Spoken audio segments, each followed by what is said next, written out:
You know I know, man. I told you I'm gonna mess it up. Ah, there you go.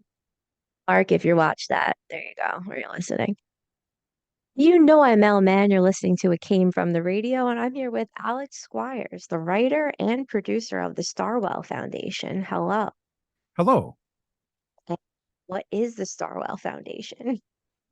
It is an audio drama that I wrote, produced, directed. It is about a charitable organization where sick hospital kids and other places might want to meet famous people like celebrities or athletes. But this particular story follows the facilitator who is tasked with gathering supervillains because it's a comic book based world and there's superheroes and supervillains. And so Mary Dare has to go out and find some villains and try to get them to be nice for a little while. Right. So you have supervillains interacting with kids in a Mm-hmm. hospital. Why? So sometimes kids can tell, they can definitely tell when you're being fake about something. And maybe they want the real answers. They don't want to get lied Mhm. to anymore. They might recognize that. And Mm. who else are they going to find that no one else has talked to? And who might tell them the truth about their situation than a bunch of villains? So they don't want to hear you can Huh. do it, you'll be fine. You could do whatever you put your mind to. Right. Sometimes they'll get told, hey kid, think things are kind of bad. Things might suck and maybe you could pull through it, but here's how I gotta have some fun in the meantime. Wow. You know what? Maybe that's why I'm so attracted to playing the villain because people ask me this as an actress, and I'm playing a maniacal, not just a villain. I'm playing maniacal villains, and I think I counted six different movies or short films, mostly movies this year. And it's like, why? Because I'm just like these kids. I know when there's BS. I don't like it. I wrote a health guidebook, so I used to see clients full time. Mhm. This was my job, and I'm the kind of person that will say, "Oh yeah, that sucks." And I'm not gonna lie. is being the villain more fun? But you know is I feel like I've had some people tell me I'm very nice, and I've had clients after they get to know me, because I think I have a villainous exterior to some, they say, "Wow, you're the nicest person," or like, "You've helped me more than my therapist," or whatever. So maybe the villainous exterior is a cloak for an interior kinder person, according to you? Sometimes. Yeah. Yeah. I like your take on villains. Very interesting. I really haven't thought of it exactly like that, but we do see it out there. All Mhm. right. So now you created this audio drama, but you did have a podcast Correct. prior to that. And I think you made over 400 episodes, maybe Four, 500, 450. Yeah. 450. Okay. Yep. So I listened to 440. Now, many film producers I know would have a hard time because audio is a different animal. Mhm. So, how did doing your podcast influence the creation of Starwell? Uh, Thankfully, we had on a variety of guests that we would talk to. And so we have on a composer who would make music for people. So I'd tap them and come back to them later and be like, hey, I need some music for my new project. We talked to a guy who had panels at PAX. It's a huge gaming expo, and he makes sound effects and has a huge Discord channel where he people come in for lessons on how to make sound effects, how to do all this audio magic. And I went to him and I go, I'm going to need some custom sound effects. And he put me in touch with some people to help me with that. And so thankfully, and a lot of our guests are people who are talented or have very big personalities. And I could say, can you give me two or three voices of some different people? And some of them are actors, some are just know how to be interesting and how to portray some fun people. And that's a lot of opinions may vary. A lot of OMV went into making Starwell. Yeah. Yeah, it's very interesting because I listen to Tom Segura, for example. He's one of my favorite comedians. I Mhm. love his podcast with him and his wife, but I'm not saying that podcasting taught him how to make movies or being a stand-up. But if you do stand-up and podcasting, there's so many skills that go into both. It's only natural to make a full movie after that, or if Mhm. you're doing a podcast to make an audio drama, which has parallels to movie making, so it makes sense. The You pick up. I sorry, I learned a lot of my how to cut everything and edit it together because at the end of each year we would do a best of episode. So I'd listen to Hmm. all our past episodes from that year, clip out things Oh. that were funny, inspirational, that were just really cool moments, and I would cut those together. And that's how I learned how to do a lot of the editing that I did in Starwell. Yeah. So you told me privately in a text Uh-huh. about your dog, and your dog had some reactions while recording the screams, as I understand that, because when I do screams or crying, or Uh-huh. I had to act for an audition, which I really don't do too many auditions. I should, but I had to act like I was out of breath, and Mhm. the dog comes over. So you have a dog who's part of your production. How does a dog get involved? His name is Merle. He's a big baby. Um, he seems to be very protective, and he wants to make sure everyone's okay all the time.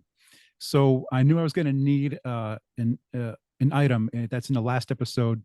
It's a ghost pirate ship, and it's made of screams.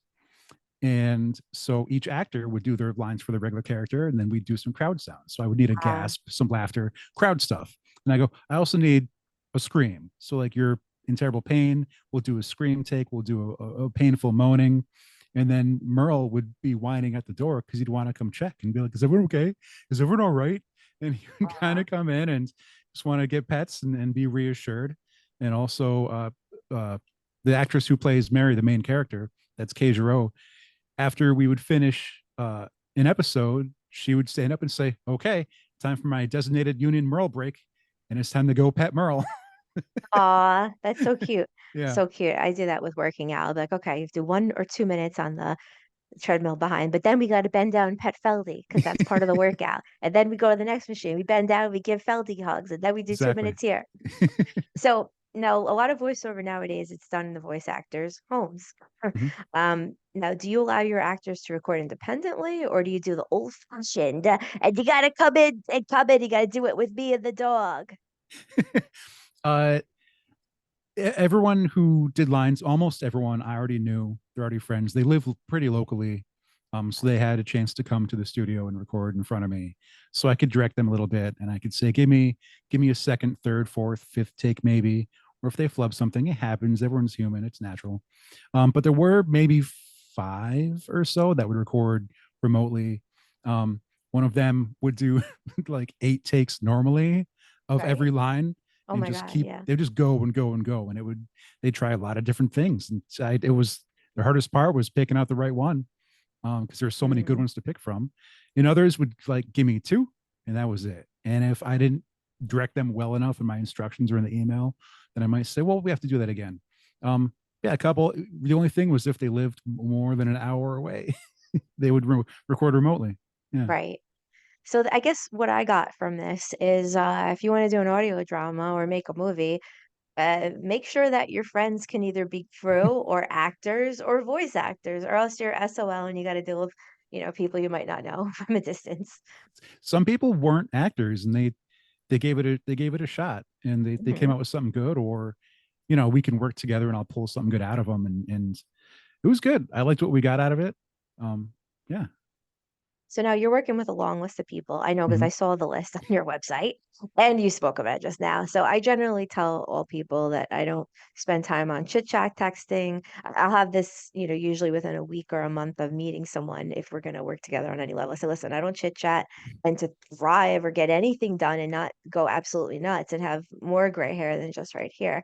I have to give people quick responses, like today, for example. I have to prepare your interview and a load of other things and prepare a song. So one word responses are very normal and they're okay with me, as we should not spend our lives texting. So, what routines or rules do you have when it comes to communication and time management?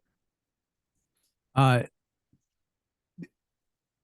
there wasn't a lot of pay. Like none of the actors were getting like a boatload of money for this. There was a very small Kickstarter that I was successful, and I was thankful for that. But I want Hmm. to make sure people who are doing work were getting paid, so their time is valuable to them. So if Hmm. I need to convey something, I want to work it out myself, put it all together in one good sized chunk of text or email, so they have Hmm. everything they need at once. Um, and there'll be time later on if we have to go back and forth about something once we get to the studio, or I could try and sum up everything I need in one shot. I've been told I repeat myself in different ways, and that's okay. Um, but as far as rules for time management, if I have a lot of projects, each Hmm. day is a different project. Um, I'll work on Understand that. writing an episode on Tuesday. I have to go outside and do yard work on Wednesday. I have to put junk on eBay on Thursday and then come back to Hmm. writing on Friday. It's that's the best I can do with my time. Yeah.